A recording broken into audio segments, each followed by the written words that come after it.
And given my administration's relentless pursuit of al-Qaeda's leadership, there is no justification beyond politics for Congress to prevent us from closing a facility that should have never been opened. Today,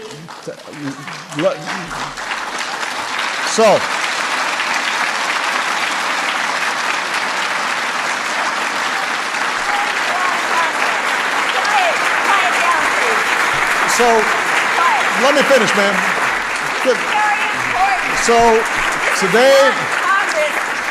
So today, once again, today, these desperate people. I'm about to address it, ma'am, but you got to let me speak. I'm about to address it. Commander-in-Chief. Let me address it. You can close Guantanamo today. Why don't you let me address it, ma'am? Release those 86 prisoners. Why don't you sit down and I will tell you exactly what I'm going to do. Today. That includes 57 Yemenis. Thank you, ma'am. It includes Shakur Amr. Thank you. Ma'am, thank you. You should let me finish my sentence. Today, I once again call on Congress to lift the restrictions on detainee transfers from Gitmo. I have asked the Department of Defense to designate a site in the United States where we can hold military commissions. I'm appointing a new senior envoy at the State Department and Defense Department whose sole responsibility will be to achieve the transfer of detainees to third countries. I am lifting the moratorium on detainee transfers to Yemen so we can review them on a case-by-case basis. To the greatest extent possible, we will transfer detainees who have been cleared to go to other countries. Where appropriate, we will bring terrorists to justice in our courts and our military justice system. And we will insist that judicial review be available for every detainee. Now, ma'am, let me finish. Let me finish, ma'am. This is part of free speech, is you being able to speak, but also you listening, and me being able to speak. All right? Thank you.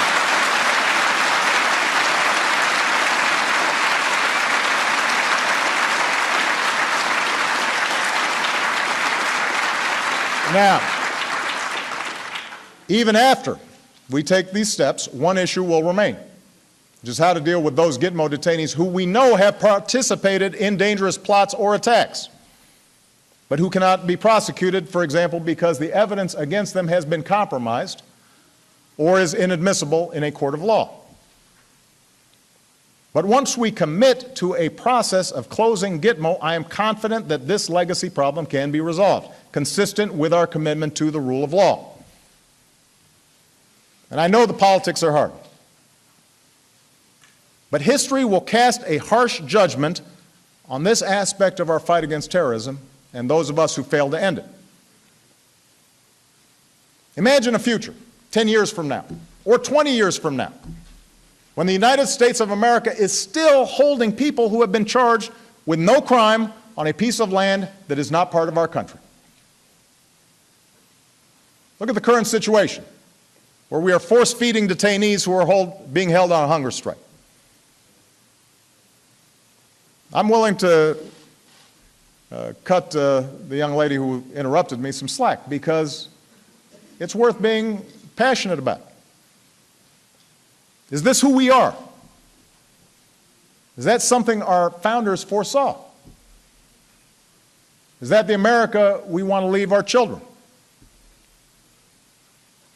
Our sense of justice is stronger than that. We have prosecuted scores of terrorists in our courts. That includes Umar Farouk Abdulmuttalib, who tried to blow up an airplane over Detroit, and Faisal Shahzad, who put a car bomb in Times Square. It's in a court of law that we will try Doksar Charnev, who is accused of bombing the Boston Marathon. Richard Reed, the shoe bomber, is, as we speak, serving a life sentence in a maximum security prison here in the United States. In sentencing Reed, Judge William Young told him, "The way we treat you is the measure of our own liberty." When we went, he went on to, we went on,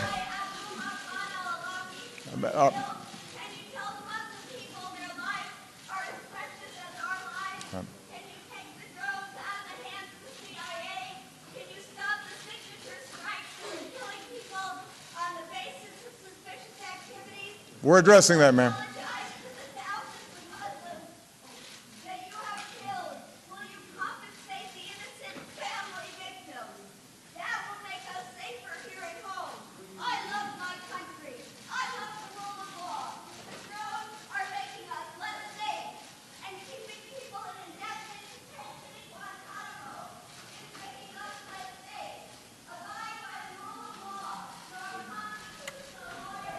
You know, I think that and I'm going off script as you might expect here.